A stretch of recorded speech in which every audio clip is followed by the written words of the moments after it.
My draft law, what I promised, is at the Verkhovna Rada of Ukraine today already.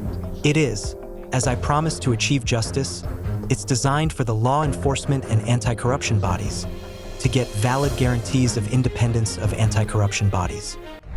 The European Union has issued a sharp warning to Zelensky. Restore your anti-corruption institutions' independence, or risk losing billions in financial support. Brussels is alarmed by a controversial Ukrainian law that threatens to bring anti-corruption agencies under political control.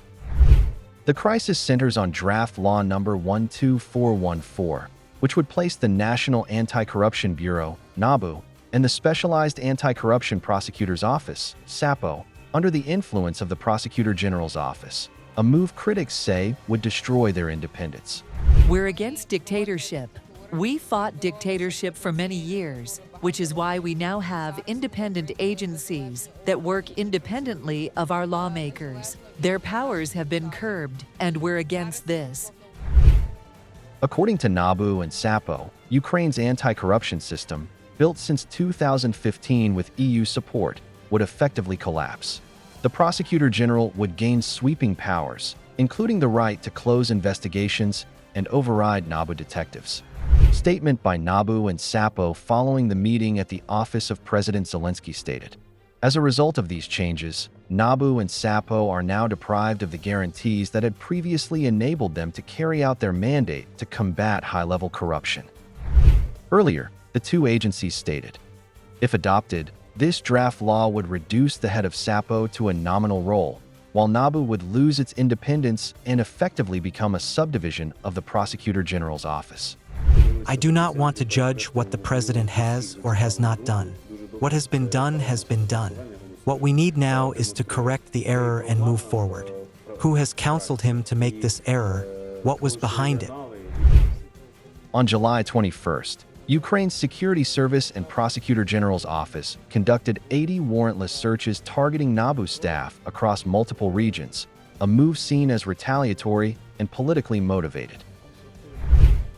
In response, EU officials informed Ukraine's government via diplomatic channels that all financial aid, including disbursements from frozen Russian assets and loans from the EBRD and EIB, will be suspended unless the law is fully revoked.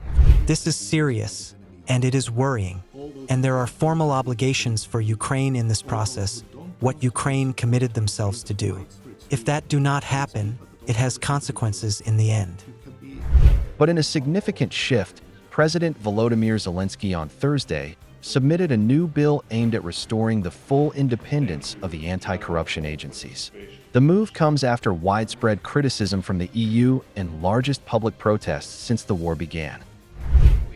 Zelensky said Parliament would now consider a revised law that, quote, guarantees real strengthening of Ukraine's law enforcement system, the independence of anti-corruption bodies, and reliable protection of the legal system from any Russian interference.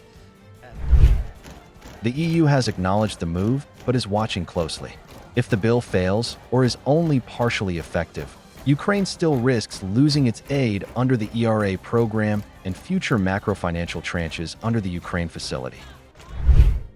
Already, the EU cut Ukraine's August funding from €4.5 billion to €3.05 billion, citing reform delays. Further reductions are possible if the independence of NABU and SAPO is not guaranteed.